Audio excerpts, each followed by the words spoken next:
The producer stood up and said, "This video could end Michael Jackson's career." No one could have predicted how right he would be, but in the exact opposite way. Thriller wasn't just a music video, it was a story of supernatural occurrences, near-fatal accidents, and Michael confronting his dark side. If these kinds of stories catch your attention, don't forget to subscribe and hit the like button. Where are you watching us from right now? Let us know in the comments below. December 2, 1983. The world of music videos would never be the same again. That night, MTV premiered a 14-minute film that would redefine what was possible in the medium, shatter racial barriers on television, rescue a struggling album from declining sales, and cement Michael Jackson's position as the undisputed king of pop. Thriller wasn't just the most ambitious music video ever made at that point, it was a cultural phenomenon that continues to resonate 4 decades later. The zombie-filled dance extravaganza has been preserved by the Library of Congress, parodied countless times, and remains the standard against which all other music videos are judged. But behind the groundbreaking visuals and iconic choreography lies a production fraught with conflict, strange occurrences, religious controversy, and near disaster, a troubled shoot that almost didn't happen and, when it finally did, was plagued by what some crew members came to believe was something beyond bad luck. The story begins not with Michael Jackson or director John Landis, but with a struggling album. Though difficult to imagine now, Thriller, the album, was experiencing a significant sales slump by mid-1983. Despite spawning hits like Billie Jean and Beat It, sales had declined dramatically several months after its December 1982 release. Epic Records was concerned, recalled Walter Yetnikoff, then president of CBS Records, Epic's parent company, in a later interview. The album had been out for months, and sales were dropping off. We needed something to revitalize it. Jackson himself was frustrated. Despite the album's initial success, he felt it deserved more. Specifically, he wanted to break the sales record set by the Saturday Night Fever soundtrack. He was also eager to build on the success of his previous videos, particularly Beat It, which had helped break the color barrier on MTV. The concept for a Thriller video emerged during this period of commercial concern. But it wasn't Jackson who initially envisioned the horror-themed spectacular that would eventually materialize.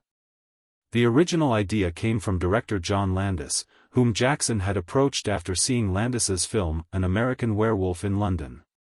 "Michael called me out of the blue," Landis recalled in the documentary Thriller, The Making of Michael Jackson's Thriller. He had seen American Werewolf and wanted to know how we did the transformation sequences. He loved monsters and wanted to transform into something on screen. Jackson's fascination with monsters and transformation was long-standing and deeply personal. As a child, he had been a fan of classic horror films, particularly those featuring legendary actors like Boris Karloff and Lon Chaney. According to those close to him, Jackson identified with the monsters in these films, figures who were misunderstood, feared, and often lonely despite their special qualities or powers. Michael often talked about how monsters in movies were treated like outsiders, recalled childhood friend and later staff member Frank Cascio. He felt a connection to that, I think. Even as a huge star, he sometimes felt like he was viewed as different or an outsider.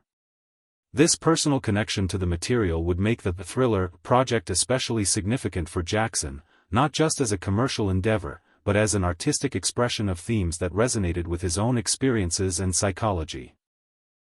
What began as a conversation about special effects techniques evolved into something much more ambitious. As Landis and Jackson discussed possibilities, the concept expanded from a simple performance video to a mini-horror film with a narrative structure, dialogue, and state-of-the-art makeup effects by Rick Baker, who had won an Academy Award for his work on American Werewolf. The concept they developed was deceptively simple. Jackson and a date, eventually played by model Ola Ray, would be watching a horror film, leave the theater, and encounter real-life horrors, including Jackson transforming into both a werewolf and later a zombie leading an undead dance troupe. The video would incorporate elements of classic horror films, dance, and dark comedy, all tied together by Jackson's chart-topping song. But there was an immediate problem: the budget. Jackson and Landis's vision would cost approximately $900,000, an astronomical figure for a music video in 1983, when most videos cost between $30,000 and $50,000. The groundbreaking "Beat It" video, considered extravagant at the time, had cost around $150,000. The budget breakdown revealed just how ambitious the project was: $100,000 for Landis's fee, $60,000 for Baker's special makeup effects, over $100,000 for set construction, and substantial amounts for the large cast, including professional dancers, the night shoots in various Los Angeles locations, and the complex post-production process. When the budget was presented to CBS Records executives, their response was blunt: "No way." The record company said, "Are you crazy? That's too much money," Landis later recounted. They said, "We've already spent a fortune on videos for this album, and the album's already sold millions." It was at this meeting that a CBS executive reportedly stood up and delivered the line that would prove so ironically wrong: "This video could end Michael Jackson's career." The implication was clear: spending nearly $1 million on a video for an album that was already past its commercial peak was seen as financially irresponsible, potentially damaging Jackson's relationship with the label and his reputation as a sound investment. In a 2009 interview, Landis provided additional context for the executive's concern: the record business was different then. Videos were promotional tools with limited lifespans. Nobody anticipated that Thriller would still be watched and discussed decades later. From their perspective, it seemed like throwing good money after bad. Faced with the label's refusal, most artists would have scaled back their vision or abandoned the project. Jackson and Landis took a different approach. They decided to make a documentary about the making of the video and sell it to television, using the proceeds to fund the production. This unconventional solution, essentially creating the first making of documentary for a music video, was remarkably prescient. The resulting documentary, The Making of Thriller, would go on to sell over 10 million copies on VHS and Betamax, becoming the best-selling videocassette of all time up to that point. The deal was structured through Vestron Video, which agreed to pay $500,000 for the documentary rights. MTV and Showtime contributed an additional $250,000 each for the exclusive television rights, giving the production most of the budget it needed. Jackson himself reportedly covered the remaining costs. "It was a revolutionary approach," said MTV co-founder Bob Pittman. "No one had ever treated a music video as something worthy of its own documentary, something people would actually pay to own. But Michael understood his cultural significance better than anyone. With financing secured through this innovative approach, production could finally begin. But the troubles were just starting. The first ominous sign came when Jackson received the screenplay. Though excited about the project, he was deeply disturbed by one aspect: the transformation sequences. As a devout Jehovah's Witness at the time, Jackson worried that portraying himself as a werewolf and zombie might violate his religious principles, particularly the prohibition against occult imagery. "Michael called me at 2 a.m., very upset," Landis recalled in a 2009 interview. He said his religion forbade him from doing anything involving the supernatural or the occult. "I said, 'Michael, it's just a fun film, it's not real.'" But he was genuinely concerned. Jackson's religious conflict went beyond mere concerns about his image. As a practicing Jehovah's Witness, he regularly went door-to-door evangelizing in the Los Angeles area, often in disguise to avoid recognition, and contributed substantially to the organization.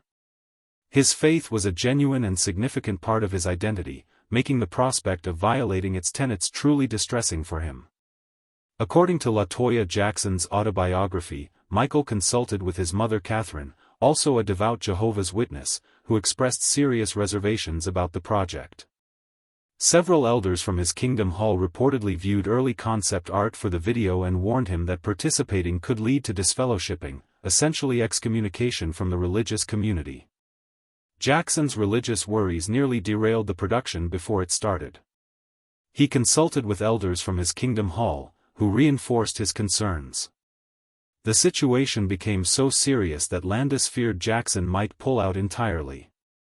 The solution came in the form of a curious disclaimer that would be added to the beginning of the video. Due to my strong personal convictions, I wish to stress that this film in no way endorses a belief in the occult.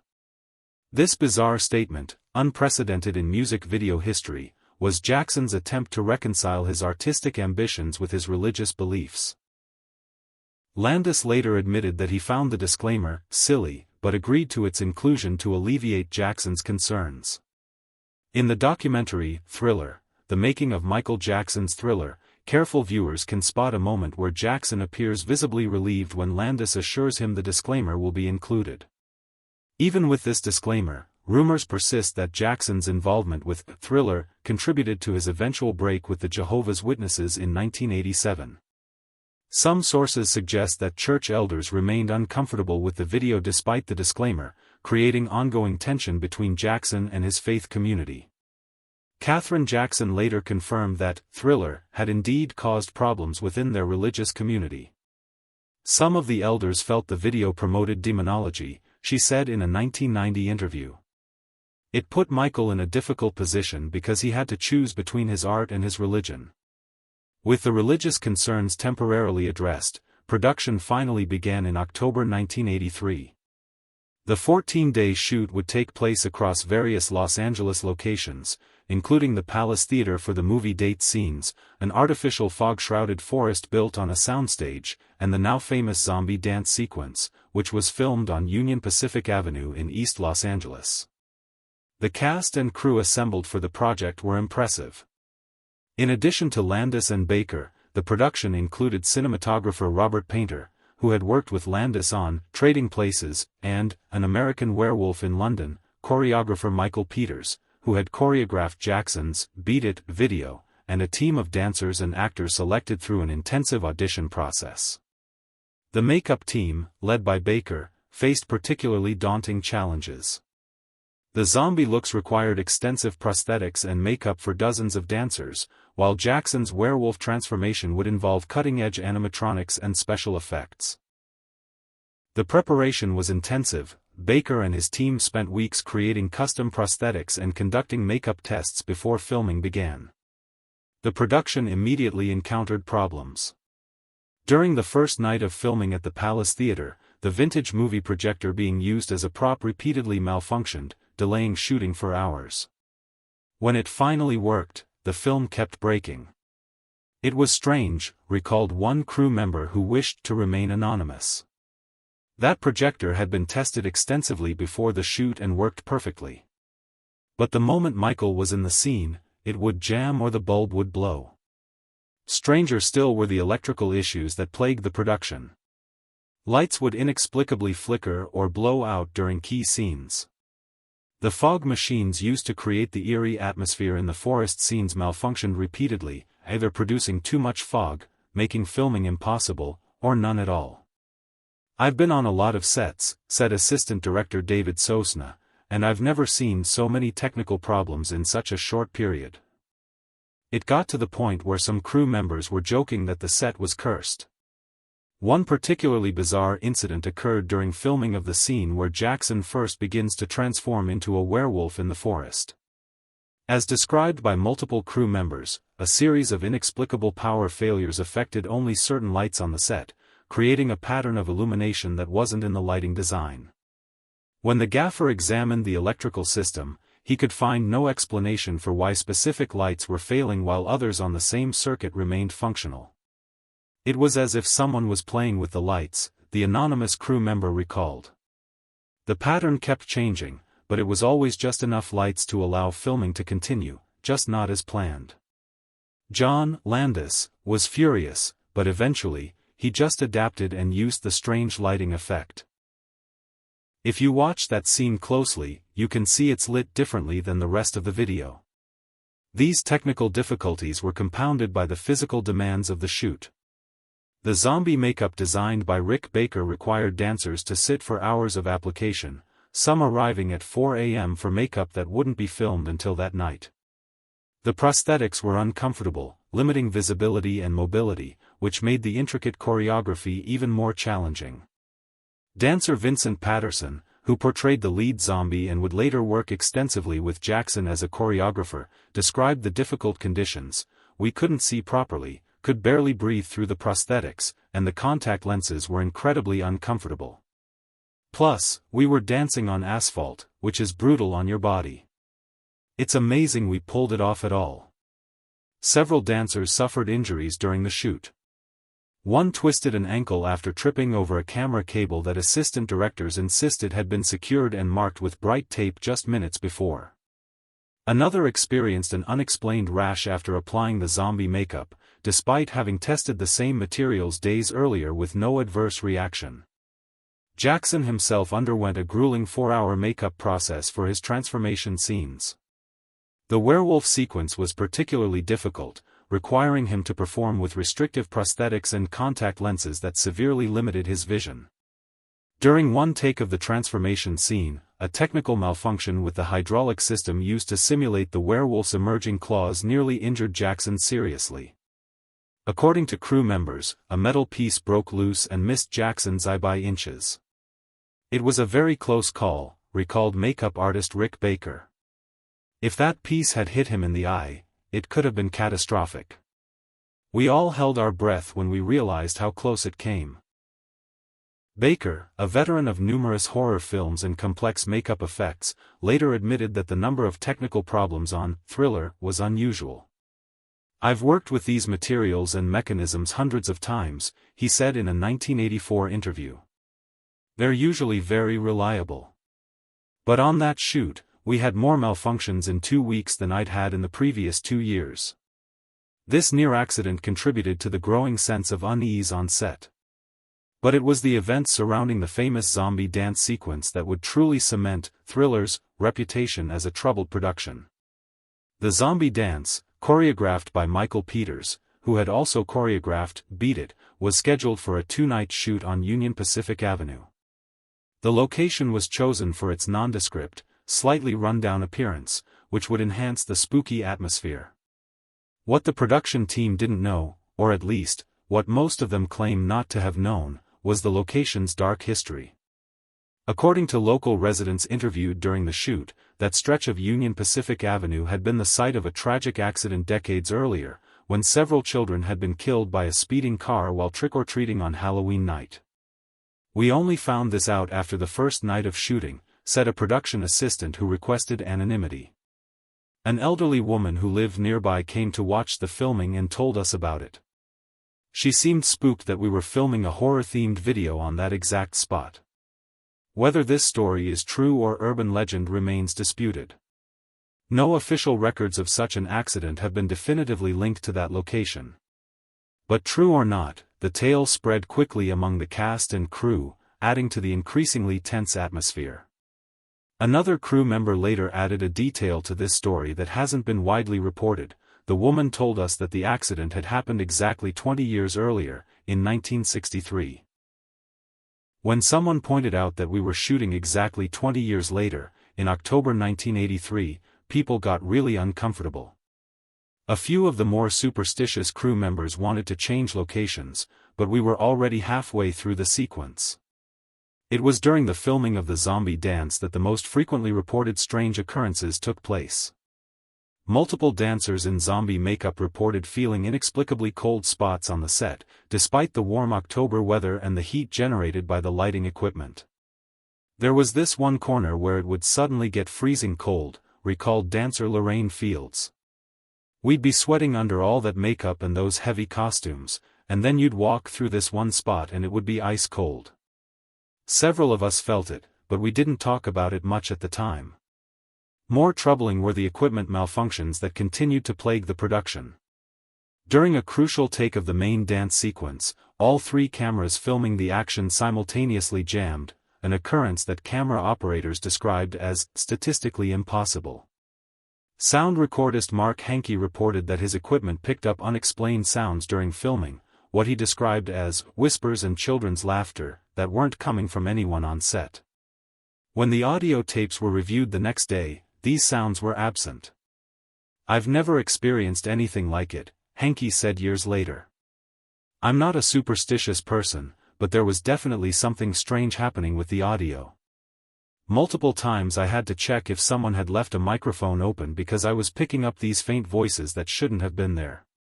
Perhaps most unnervingly, several crew members and dancers reported seeing shadowy figures at the periphery of the set, shapes that would disappear when looked at directly. These sightings were dismissed by many as the product of exhaustion from the grueling night shoots, but enough people reported similar experiences that it became a topic of nervous conversation among the crew. One security guard, hired to keep fans and onlookers away from the set, quit after his first night, claiming he had seen a figure standing in the middle of the street during a break in filming when the area should have been empty. When he approached to ask the person to leave, there was no one there. The production company had difficulty finding a replacement willing to work that specific location at night. Jackson himself was not immune to the strange atmosphere. According to several sources close to the production, he became increasingly agitated during the zombie dance filming, at one point refusing to continue until a specific area of the set was cleansed with prayer. Michael was very sensitive to energy and atmospheres, said Karen Fay, his longtime makeup artist and friend. If he felt something wasn't right, he would address it. And during Thriller, there were moments when he definitely felt something was off. Fay elaborated in a later interview that Jackson had brought a spiritual advisor to the set after the first night of zombie dance filming, someone from his church who blessed the area and led a brief prayer. This was not publicized at the time due to concerns about how it might be perceived by the media. Despite these disruptions, the zombie dance sequence was completed successfully and would become the video's most iconic segment. But the troubles weren't over. The final days of shooting focused on the scene where Jackson transforms into a werewolf while watching a movie with his date, played by Ola Ray. This sequence, requiring complex practical effects and precise timing, was filmed at the Palace Theatre. It was here that the most serious accident of the production occurred. During filming of Jackson's transformation, a special effects mechanism designed to tear his shirt from within, simulating his body changing, malfunctioned, causing a small fire that briefly ignited Jackson's costume. The fire was quickly extinguished, and Jackson was unharmed, but the incident rattled everyone involved and required the costume department to quickly create a replacement outfit. After that, Michael was understandably nervous about the effects, said costume designer Kelly Kimball. We had to convince him that it was a freak accident and wouldn't happen again. What made this incident particularly disturbing to some crew members was that the fire suppression system in that section of the theater had been inspected just before filming began and was found to be in perfect working order. Yet when the fire broke out, the sprinklers failed to activate. A subsequent inspection found no explanation for this failure. Adding to the tension was the increasingly strained relationship between Jackson and his co-star, Ola Ray. Though initially cordial, their interaction became awkward as the shoot progressed. Ray later claimed that she had been romantically interested in Jackson, while others on set suggested that Jackson was uncomfortable with the romantic aspects of their scenes together. There was definitely some tension there, recalled a camera operator who requested anonymity. Nothing unprofessional, but you could feel that something wasn't clicking between them. In later interviews, Ray admitted that she had been infatuated with Jackson but realized he wasn't interested in a romantic relationship. She also claimed that she had been disturbed by some of the occurrences on set, particularly during the zombie dance sequence. I felt things on that set, she told an interviewer in 2010. Cold spots, strange noises. I thought I was imagining things until I heard other people talking about it too. It was creepy, and not just because of the zombie makeup and the horror theme. There was something else going on. Despite these various challenges, filming was completed on schedule in late October 1983. But the strange occurrences didn't end with the wrap of production. During the post-production phase, editor Malcolm Campbell reported unusual technical problems with the film footage. Certain sections would inexplicably be damaged or appear fogged when they were perfectly fine the day before. One crucial reel went missing for 24 hours before being found in a storage area where multiple people had already searched. I've never experienced anything like it before or since, Campbell said years later. It was as if something didn't want this film to be completed. Campbell recounted one particularly strange incident, a section of film containing the close-up of Jackson's yellow werewolf eyes, a key shot in the transformation sequence, was found to be damaged beyond repair after being perfectly fine during the previous day's review. The production had to arrange a last-minute reshoot of just that element, an expensive and unusual step in the post-production process. Even the recording of Vincent Price's iconic voiceover wasn't without incident. Price, the legendary horror actor who provided the sinister laugh and spoken word section of the song, reported that the lights in the recording studio flickered throughout his session and that the temperature dropped noticeably while he delivered his famous laugh. Vincent was a veteran of horror films and not easily spooked, said sound engineer Matt Forger, who worked on the recording. But even he commented that there was something strange about that session. Price himself later told an interviewer, "I've done hundreds of voiceovers and narrations, many for horror projects, and I've never experienced anything like that session. It felt like we had summoned something with those words. I'm not a superstitious man, but it was unusual." The problems continued right up to the video's completion. During the final sound mix, the master tape allegedly kept developing mysterious audio dropouts at the exact moment of Price's maniacal laugh, a problem that required multiple attempts to fix and delayed the video's delivery by several days. Despite all these obstacles, Thriller was completed and delivered to MTV in late November 1983. Its impact was immediate and unprecedented. MTV, then still primarily a rock-oriented channel that had only recently begun airing videos by black artists, put Thriller into heavy rotation. The video's premiere triggered a massive resurgence in album sales. Thriller, which had been declining in popularity after nearly a year on the market, suddenly shot back up the charts. It would go on to become the best-selling album of all time, with estimated sales exceeding 66 million copies worldwide. But the video's troubled production seemed to cast a long shadow. In the years following its release, rumors circulated about a Thriller curse affecting those involved with the production. Several dancers who appeared as zombies in the video reported strange experiences in the months following the shoot. Some described vivid nightmares featuring imagery from the video. Others claimed to have experienced unexplained phenomena in their homes, objects moving, unexplained sounds, or a persistent feeling of being watched. "I had to sage my apartment for weeks after that shoot," claimed one dancer who requested anonymity. "I kept feeling like I wasn't alone, especially at night. It eventually stopped, but those first few months were really unsettling." Another dancer reported a more specific experience. "For about 3 months after filming, I would wake up at exactly 3:23 a.m. every night. It was so consistent that I started setting an alarm to verify it.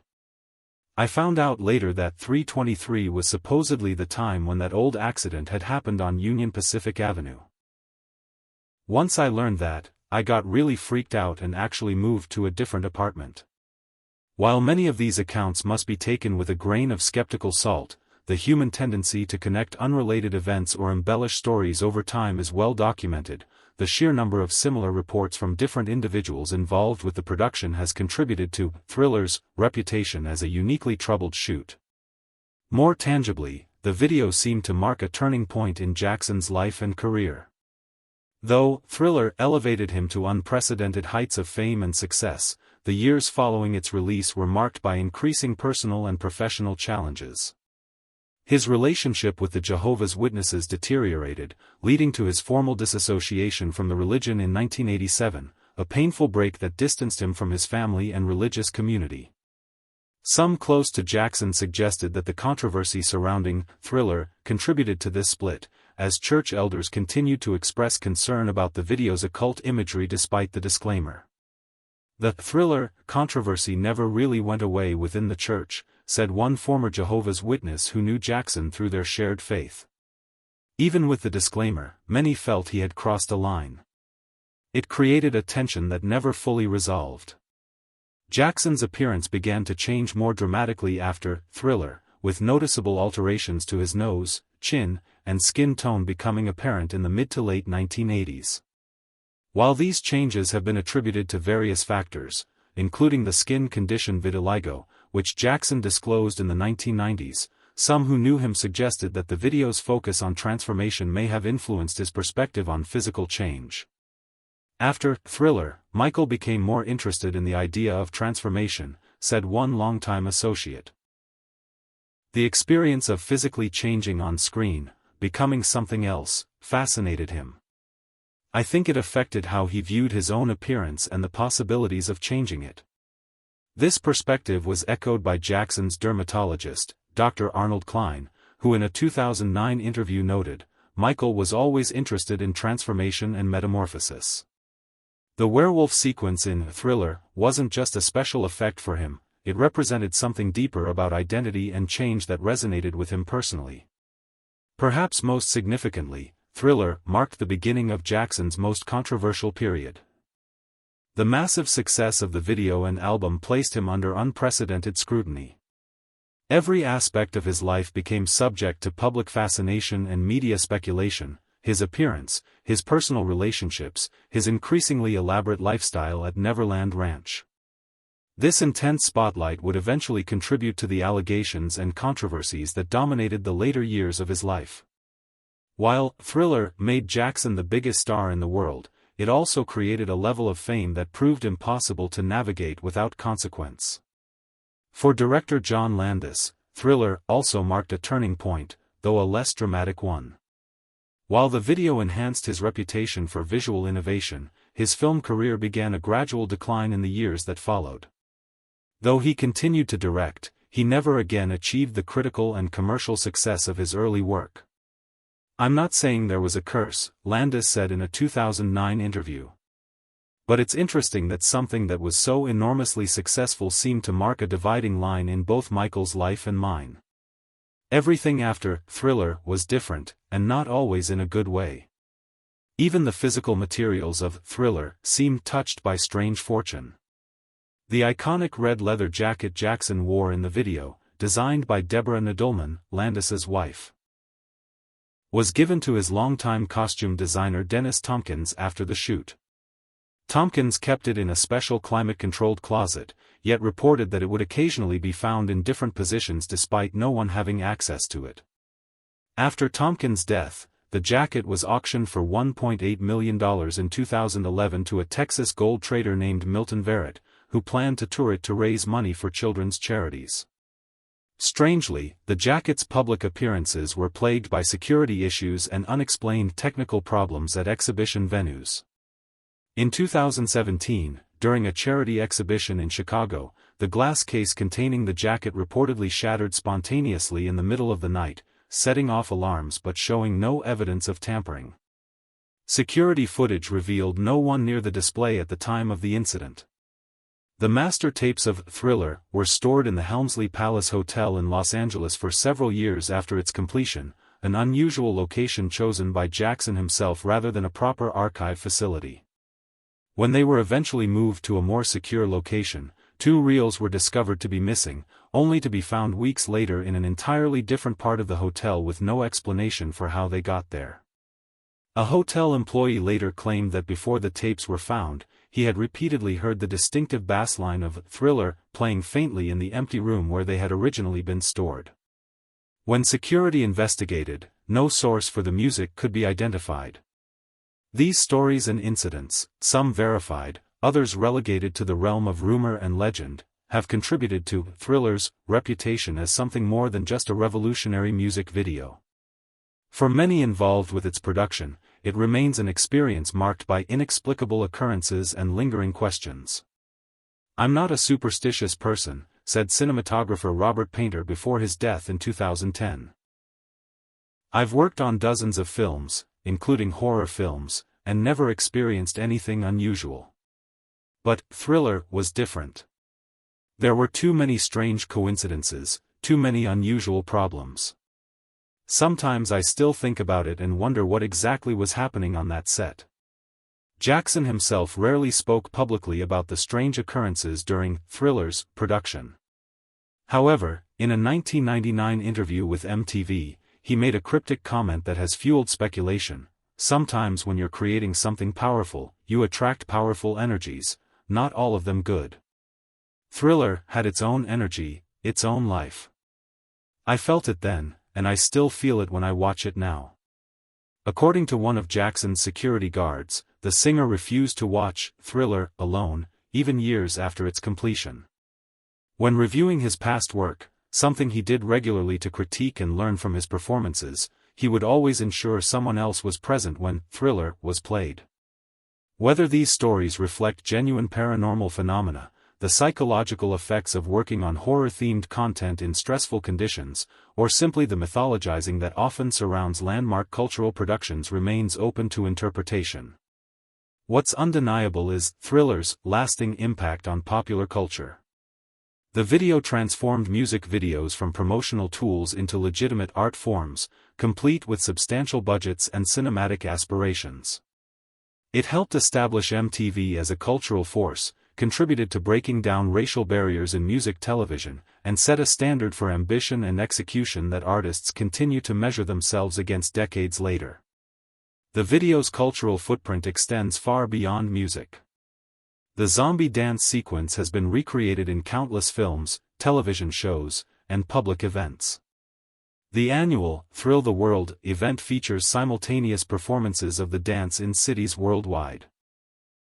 In 2009, inmates at a Philippine prison became viral video stars with their recreation of the choreography.